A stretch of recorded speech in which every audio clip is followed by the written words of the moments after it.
Merhaba arkadaşlar, kanalıma hoş geldiniz. Yepyeni karelerle yeniden sizlerleyiz.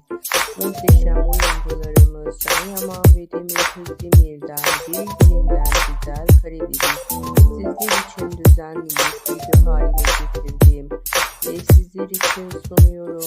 Umarım sizler de videomu beğenirsiniz. Yaman İtalya'da yaşıyor ve kariyerini İtalya'da devam ettiriyor.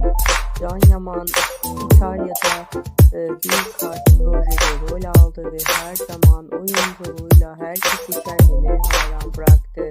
Biz de Yaman ve Demit Özdemir'i sevenler için yepyeni kareleri her zaman sunmaktayız.